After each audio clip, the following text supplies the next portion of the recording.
Wiecie co wam powiem? Wszystkiego bym się spodziewał. Że dzisiaj bomba spadnie, kurwa. Na północy Norwegii, czy na północy Szwecji. No wszystkiego. Ale tego, że spotkam tutaj Frodka i jest to Marek, to bym się nie spodziewał, no. Kurwa, jemy zaraz bigos, ziemniaki. Tu chłopie jest 25 metrów. Rozumiesz? 25 metrów. Najlepsze jest to, że jeździłem tym autem 9544. Jeździłem tym samochodem. Masakra. Nie ma co gadać, łezka się wokół kręci. No i co? Zaraz z tego całego szczęścia otworzę drzwi i przeładuję linka na naczepę. Kurwa mać. Ale faza. Także jeśli jesteście nowi na moim kanale, to przed przyjściem do Wixa pracowałem właśnie w tej firmie i jeździłem właśnie takim składem. Na początku jeździłem takim, czyli linkiem, a troszkę później jeździłem kombem, czyli solówka z naczepą. Ale tak, od tego zaczynałem swoją przygodę na 25 metrach. Taką maszyną jeździłem. Patrzcie, Frodo Larsen. Tak się we Frodku żyje. Bigos, ziemniaczki, ogóreczek. Smacznego, Marek. Dziękujemy. Mamy jakąś aferkę na drodze numer E4 między Piteą a Skelefteą. Nie, to sama psiarnia chyba tu stoi. Bo tu nie widzę żadnej ciężarówki, która mogłaby przeszkodzić normalnym ruchu drogowym. To chyba informacyjnie ten radiowóz tutaj stoi. A nie, leży. Leży jakiś wariat. Manem. NTG. Man TGA. No, NTG. Tak, Man TGA, no.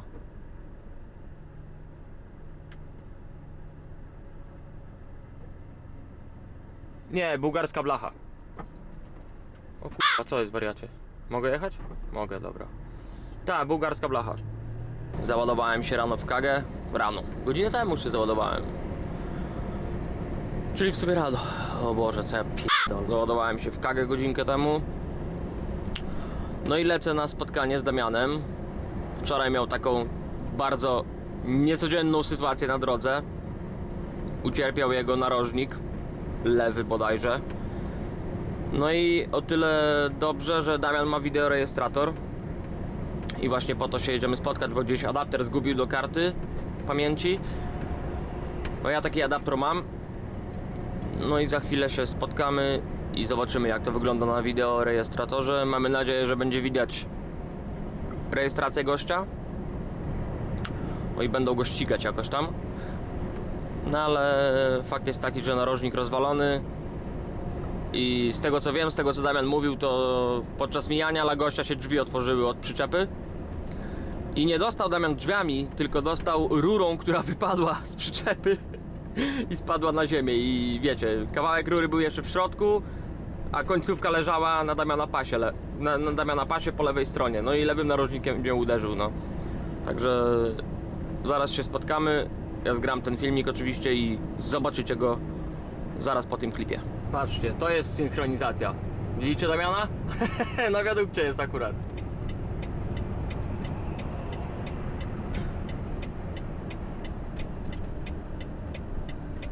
To jest synchronizacja, kurwa. Zero czasu do stracenia, zero. W jednym momencie.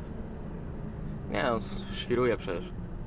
Jeden wielki zbieg okoliczności. No ale tak, tu się umawialiśmy. Idealnie. Wyszło idealnie. Także idziemy, zaraz Damian weźmie kartę. Zczytamy. Ściągniemy na laptopa ten klip. No i zobaczymy, co tam wyszło. Dobrze, że tylko tak się skończyło, a nie dostał Damian tymi drzwiami. Masakra.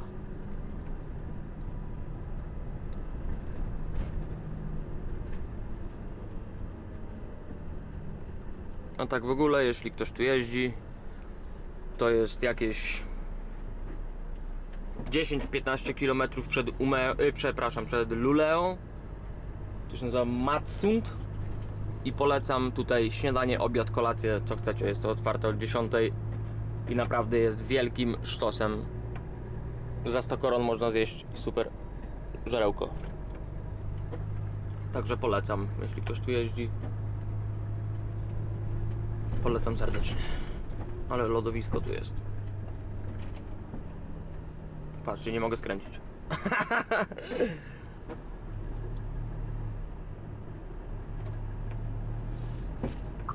Czego mieliś tam? Spokojnie, wariacie.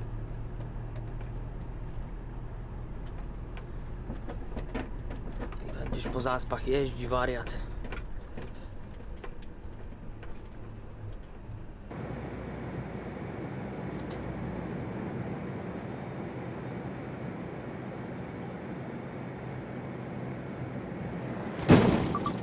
Kurwa!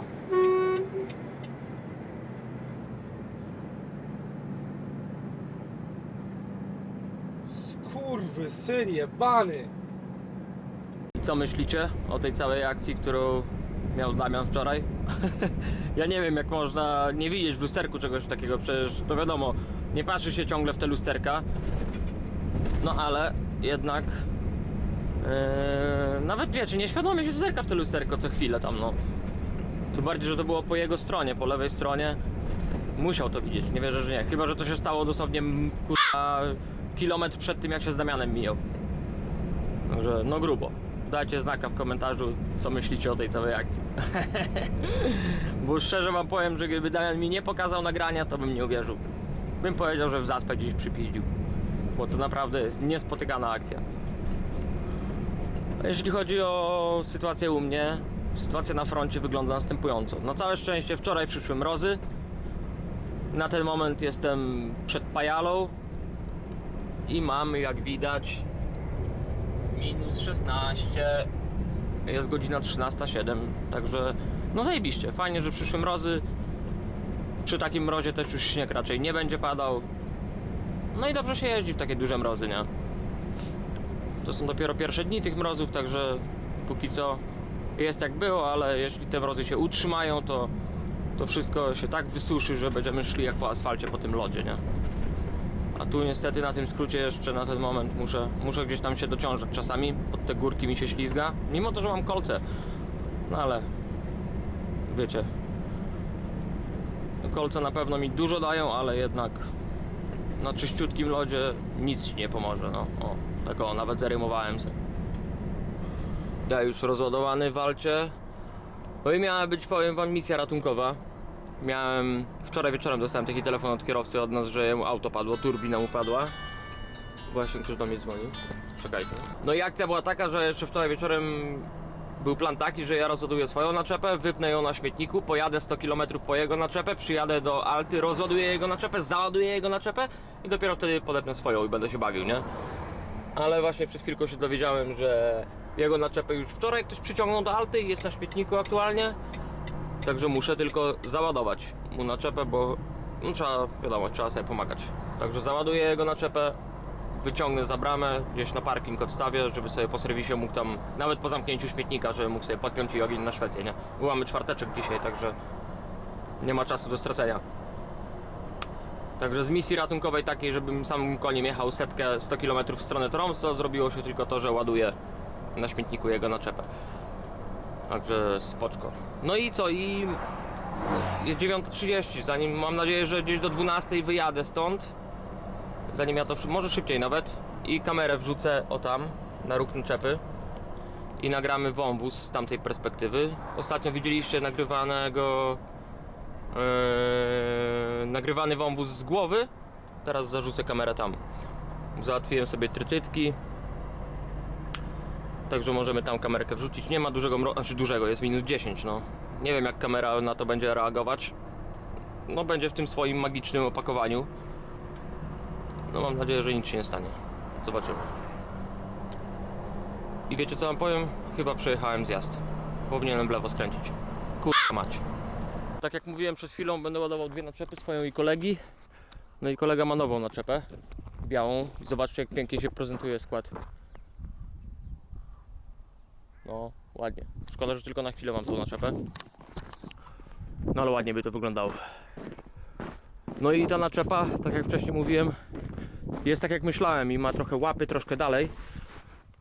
Więc widzicie, mógłbym nawet jeszcze bardziej siodło do przodu przesunąć i byłoby lepiej mi do jazdy. Może kiedyś się dorobię takiej. Już teraz szczerze wam powiem, że w firmie jest tak, że bardziej kierowcy przywiązują uwagę do dobrej naczepy niż do samochodu. Także póki co trzeba ciągać co dają. Tamtą białą już odstawiłem, podjechałem już ze swoją właściwą naczepą. Czekam na kwadromiarza. Tam mi stanie tak, żebym ja mógł podjechać, wtedy będę wiedział jak podjechać. Podjadę, załadują. Ja w tym czasie coś zjem. No i kamerę już przygotuję i wrzucę ją tam na górę, jak będę stąd wyjeżdżał. Mam nadzieję, że śnieg nie zacznie padać, bo coś tutaj się zaczyna pruszyć z nieba. No ale zobaczymy. Może coś będzie z tego filmu.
Dotarłem, jestem.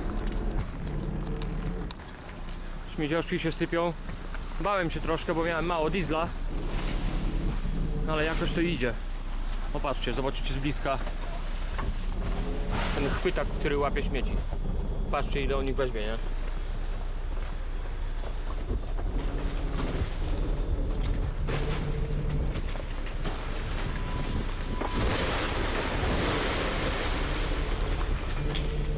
Jeszcze moje poleciały.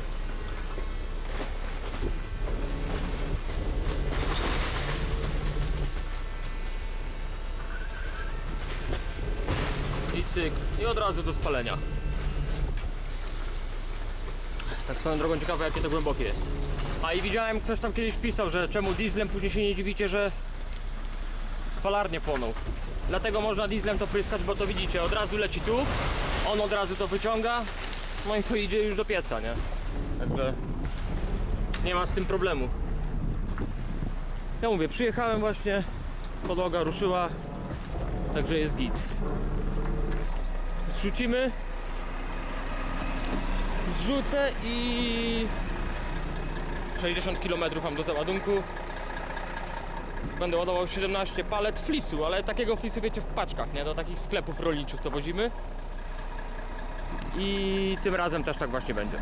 Także dzisiaj ładuję i nie wiem, czy w niedzielę ruszę, bo trochę mało godzin mam, muszę biura zapytać, czy chcą, żebym ruszał, czy po prostu w poniedziałek z pełnym czasem.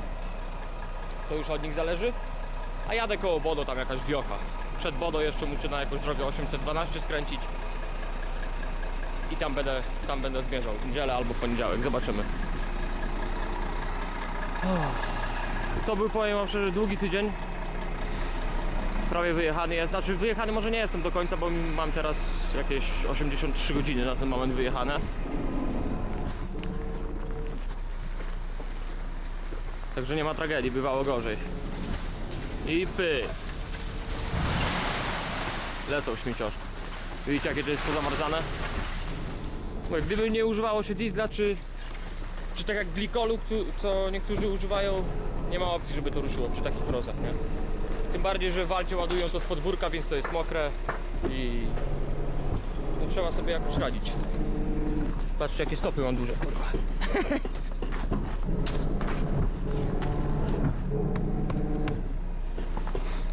Masakra. Szkoda, że jest mróz, nie umyję go, no. Ale z tego tytułu, że jadę do Bodo, tam jest myjka, na którą możemy sobie wjeżdżać, także w Bodo sobie pojadę, umyję cały skład.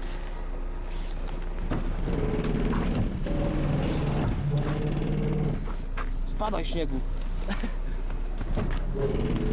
Nie będę kopał w te. Jest mróz, to zmarznięte, pęknie jeszcze. Dobra, idę papiery zrobię, zimno. Zmierzamy w kierunku Bodo. Także jedziemy na granicę Junkerdal. Tomek wczoraj ruszył w tym samym kierunku i dotarł pod granicę, bo nie dojechał nawet na samą granicę, tylko dotarł do miejscowości Merkenes, coś takiego. Dojechał tylko tam, a to dlatego, że pogoda po stronie szwedzkiej była i w sumie nadal jest tak tragiczna, że zamknęli drogę i były konwoje. Jak Tomek wczoraj stanął o 17, tak dopiero dzisiaj, o której tam o 10, czyli półtorej godziny temu, dopiero ruszyli w konwoju. No ja tam będę za parę godzin, za 2-3 godzinki i zobaczymy, jak się sytuacja rozwinie. Może też mnie czekają konwoje, nie wiem, nie mam pojęcia. No zobaczymy. Na razie jestem za Arvidsjaur. No i lecimy tam w stronę granicy. Zaraz muszę pół godzinki pauzy zrobić. No i będziemy atakować. Zobaczymy, co z tego wyjdzie. Mam nadzieję, że się pogoda troszkę poprawi. Może się uda to przelecieć jakoś. Bo najgorzej jest właśnie po szwedzkiej stronie. Już od samych celników na dół jest spoko. Droga jest otwarta, konwoi żadnych nie ma. Także tutaj po szwedzkiej stronie. Ale to nie tylko na tej granicy, bo Bjornfjell też jest zamknięty od wczoraj. Tam też jest lipa. Także wszystko od Narvika w dół. Tak jak prognozy mówiły. Tak właśnie się dzieje. Ten wiatr, nie? Śnieg pada, bo pada, ale najgorszy jest wiatr, bo na Bjornfjell wiało po 23 metry na sekundę, na Jurkendalu 22, 24. Także no piździ wiatrem niesamowicie. I to właśnie jest przyczyna zamkniętych dróg. A najgorsze w tym wszystkim jest to, że jest dziś poniedziałek, a od wtorku, od godzin popołudniowych ma przyjść odwilż. Normalnie teraz jest -9. Tam po stronie norweskiej jest jakieś -5, -6 z tego, co Tomek mówił, a normalnie od jutra, od południa ma padać deszcz i ma być +5, +3, +4. Także no będzie szklanka niesamowita, no. Sam lód będzie na drodze. Nie wiem, nie mam pojęcia jak... Nie wyobrażam sobie tego teraz na ten moment. Zobaczymy, no ciekawie się zaczyna ten tydzień. Bardzo ciekawy. Jak mówię, na ten moment lecimy w stronę granicy i zobaczymy, co tam się dzieje. Na całe szczęście pogoda, jak widzicie, troszkę się uspokoiła. Konwoi nie ma. Jestem przed samym celnikiem na Jurkendalu. To, co widzicie, to oczywiście jest szwedzka strona. No i mówię, widzicie, ta pogoda się tak zmienia często, że Tomek o 9 rano tutaj leciał w konwoju, a teraz ja wjeżdżałem i szlabany otwarte i można cisnąć, no. Także lecimy. Wieje wiatrem, jak widać dalej, na pewno ponad dychę, no ale nie ma takiej tragedii, żeby nie dało się jechać, no. Nie zawiewa aż tak bardzo. Tylko czym prędzej trzeba stąd uciekać na dół, na drugą stronę. No ale rozmawiałem z Tomkiem i wcale lepiej tam nie jest, bo tam już jest w plusie. Tu jest -4, tam jest na plusie, pada śnieg, deszcz, grad, cholera wie co jeszcze. Także no będzie fajnie, będzie fajnie. Aby tu do celnika dojechać i później jeszcze tylko na dół zjechać i będzie ten jeden z odcinków gorszych ogarnięty. Mocno tu wieje, naprawdę wieje mocno. Nie wiem, czy to widzicie, czy kamera to oddaje, ale strasznie wieje.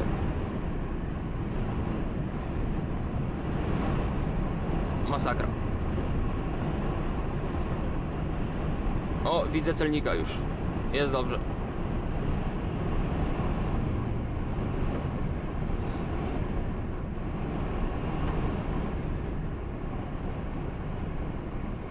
Jest dobrze. Tutaj może będzie lepiej, bo już nie będzie takiej otwartej przestrzeni. Może będzie troszkę lepiej.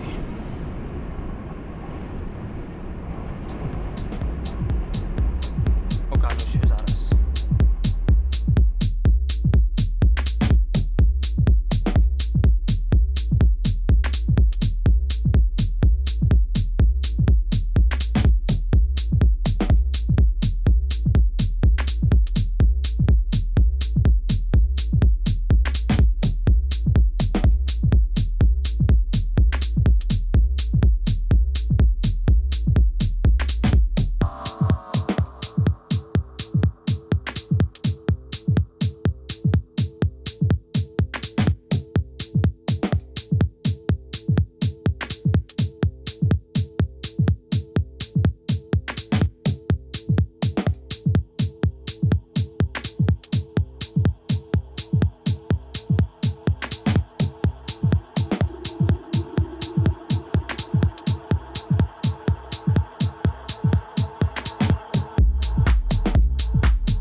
taka ciekawostka.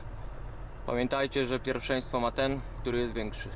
Dlatego pan z autobusu cofa. No bo się nie ma jak minąć. No, chyba tutaj się miniemy na tej zatoce. Dalej nie podjeżdżam, bo tam jest pod góreczkę, a potrzebuję rozpędu. No i dawaj mordo teraz do lewej. Ile się da?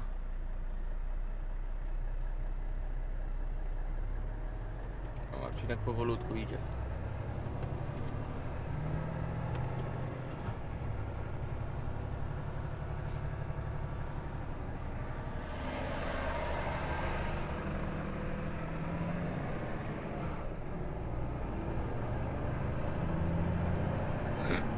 Dobrze, że tego deszczu jeszcze dużo nie spadło.